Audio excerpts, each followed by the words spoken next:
One Question is brought to you by Turnkey Search, a top industry search firm since 1996.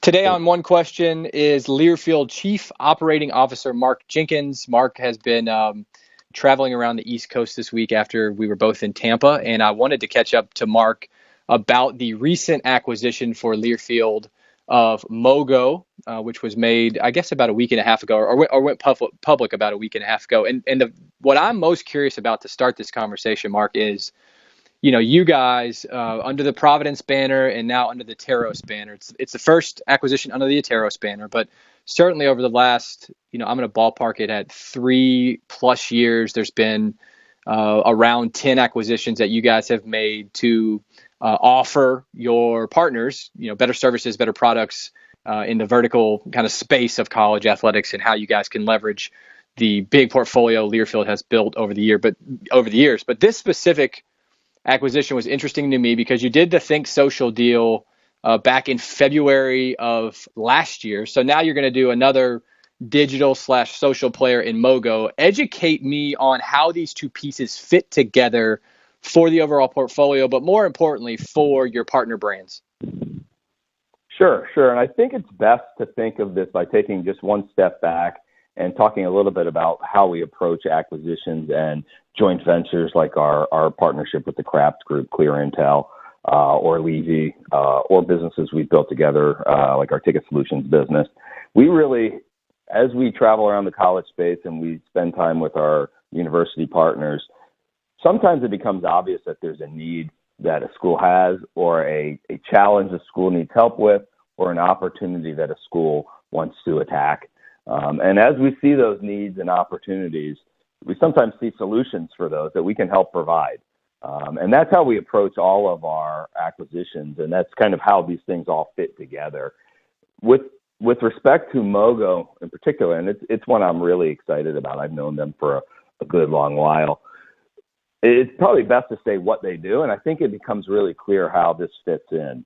So what they do, when you think about it, is it's a solution to help athletic departments communicate directly to fans to sell more tickets, both season tickets and individual tickets, and raise money. That's what Mogo does. And let's talk a little bit about how they do it and kind of how it can be applied. The way they do it is by using really a tool set and expertise that the best digital marketing companies are using. These are companies like Amazon and Netflix and others. So when you go to Amazon.com right now and you look at something in the store, and then you put in your shopping cart and you abandon it, as you travel around the web, you will start to see, and you'll start to notice this, you'll start to see advertisements for Amazon around that particular product. And It starts to get a little interesting, and it feels like someone's kind of watching over you a little bit when you start seeing, once you start to notice it. What that's called is retargeting. And that example I gave you is a really simple example. What Amazon and Netflix and others do that is really what I'd call commercial grade, and they spend millions and millions of dollars to do this, to have the technology to do it, as well as the personnel expertise to do it, is they then take that across devices. So if Marc Jenkins is looking at a school T-shirt, and then I go on my iPad from my PC, I could see that ad on my iPad as well. I could also see it on my phone. So as you start thinking about tickets, you can start being able to market your tickets, or fundraising, in fact, with a number of different messages across the platforms and devices to me. So not only is it on my phone or my iPad or my computer, it's also on various websites like Yahoo or Google, or on social platforms like Twitter and Facebook. And so you're able to do all these things, which becomes really effective as opposed to just marketing on one device. But I'm also able, and this is what Mogo's secret sauce is, along with the folks like Amazon and Netflix, you're able to attribute that to Marc Jenkins. Not to me particularly, but to a device ID, because it's all privacy compliant. But you're able to attribute it to a specific fan. And so now you know that 4 ads in this sequence actually prompted Marc Jenkins to buy a ticket. And once you're able to do that, you're now able to optimize those campaigns so that they become more efficient. And that's what Mogo does at the core of its business. It basically is able to target ads, go out into the web space, the internet space, and communicate to fans. They can identify fans a number of different ways, and they can target communication to them. And then more importantly, attribute each dollar spent on advertising and tie it back to a purchase. And that what it's able to do is show 20x ROI often. And so that becomes really, really compelling. And their expertise in the past, and now we're moving them over, has been in a space that's very similar to college athletics, the performing arts space, where they're selling season tickets and subscriptions and single tickets, as well as the for-profit event space. That's things like Ringling Brothers Circus and Disney on Ice. So really events that are challenges to sell because they're moving from town to town, but they're able to target customers and do it in a really cost-effective way and drive a lot of revenue. Right. So the retargeting strategy is one that's been out there for a couple of years. I think a lot of external folks around college athletics understand how that works. But when you go out and you're looking for this type of acquisition, and you mentioned that you had known Mogo for quite a while, how are you separating, or how did you separate the pretenders from the real deals here? Because probably a lot of agencies out there would tell you, oh yeah, we can do retargeting, right? We know the budget, we know how this works. We can do cross-device identification and attribution. So how did you go through the vetting process of knowing Mogo knows what they're doing, whether that's the results from performing arts and other relationships across entertainment? What was the difference maker for Mogo to do the deal with them? That's a great question. Some of the things we struggled with as we've looked at areas, and I think our university partners struggle with as well, is that these are complex product sets, and there's a lot of noise and confusion in the market. I think you said the phrase that I say all the time. Everyone says, oh, I can retarget. And generally speaking, that's true. What Mogo does and what Amazon does and what Netflix does, all these players, what they do is they not only retarget off of a shopping cart, they go out into the internet and they actually fill the funnel. They find the fans and then target and then are able to attribute it across device and platform. Very few people can do that.